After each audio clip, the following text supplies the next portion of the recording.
All right, the first thing I want to do is get rid of any of your misconceptions you have about practicing yoga. If you've been practicing forever and you're like, I don't need this video, feel free to skip to the next one.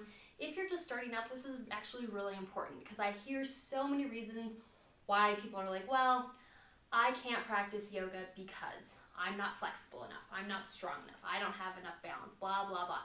Whatever the case may be, that's just an excuse. That's actually why you practice yoga. You don't say, well, I'm too dirty to shower today. It's, wow, I'm covered in mud, I really should shower. So, hey, I'm not really flexible, I should practice yoga.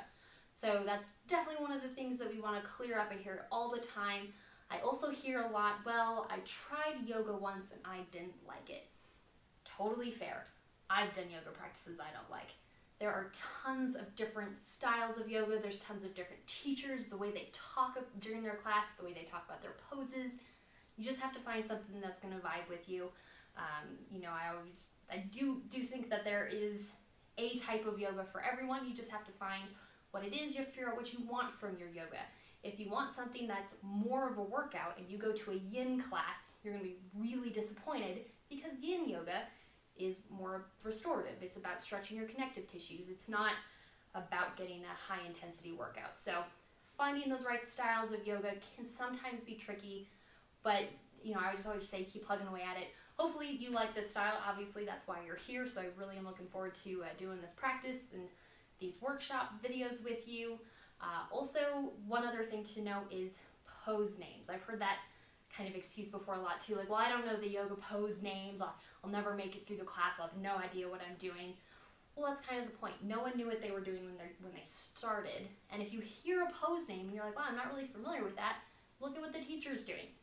Obviously in this case it'll be looking at your computer or whatever screen you're using. If you do go to a public class, you can look around at some of your classmates, not to judge yourself against them. Yoga is not a competition between you and whoever you're practicing with, whether you know them or not.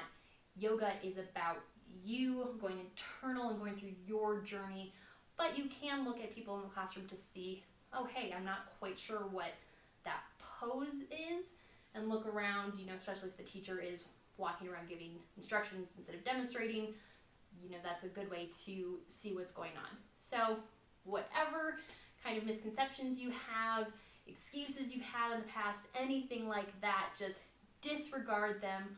Hopefully you looked at the PDF that had all of the benefits of yoga listed from the previous video. If not, go back and definitely do that.